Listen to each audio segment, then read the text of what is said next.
Joining us now for more is white-collar defense attorney and former federal prosecutor Shan Wu. Shan, thank you so much for joining us tonight. Oh, glad to be here.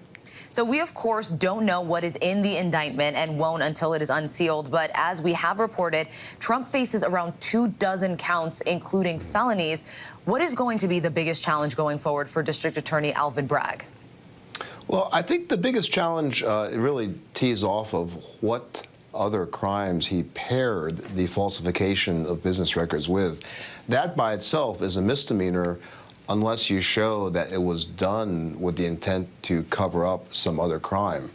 So depending on what those other crimes are that are paired with it, there could be some room for Trump's defense team to make some hay. So for example, if he were to have chosen to pair it with the federal campaign finance violations, Trump's attorneys will probably argue that there's a preemption issue, meaning that that's purely a federal matter, that state prosecutors can't do it.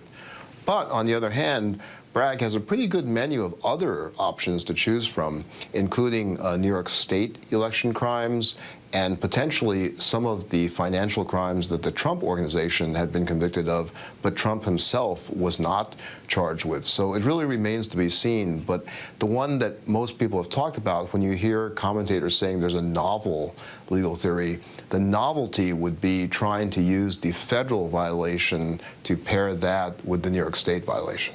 And what do you think that Trump's legal team's strategy will be? I think they will first hit the prosecutor with an avalanche of motions trying to get rid of the case on legal grounds, including the ones we had just discussed. If they fail to do that, and that's tough to do, actually, particularly if there are that many counts to really knock the case out of the box before they get started. If they fail in doing that, then they really have to turn to the actual trial strategy. They'll need to try to persuade the jury that Michael Cohen's not a credible witness. They'll need to persuade the jury that Trump's only real interest in paying this money to Stormy Daniels was personal, having nothing to do with the campaign. And that's a little bit of an uphill road for them because factually, the case is not very hard. It's pretty straightforward and relatively easy to present to a jury, and it's easy for them to understand, the man buying silence. And I'm sure you've dealt with grand jury cases before. Do you anticipate a gag order during this case? And what would that mean for the former president, who will likely be campaigning while this trial is going on? Yeah, that's a great question, Mona. Given what Trump has already been known to do, a judge would probably really not like that much talking going on, even intimidation or threatening of witnesses.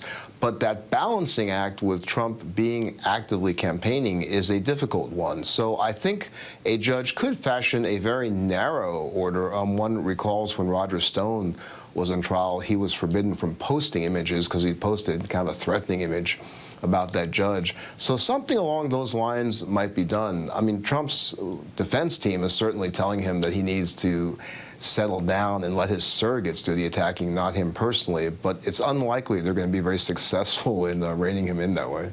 And lastly, looking ahead, where do you see this case going? I think most likely it will head to a trial. I don't think that there's going to be any kind of a pretrial dismissal. And then I also don't think Trump's going to accept any kind of a plea deal either. So I think it'll head to trial. That'll take some time to get there, at least several months, if not more. And then it's going to come down to just how persuasive is the case to New York City jurors. All right. Former federal prosecutor Shan Wu, thank you so much for your time. Hi, everyone. George Stephanopoulos here. Thanks for checking out the ABC News YouTube channel. If you'd like to get more videos, show highlights, and watch live event coverage, click on the right over here to subscribe to our channel. And don't forget to download the ABC News app for breaking news alerts. Thanks for watching.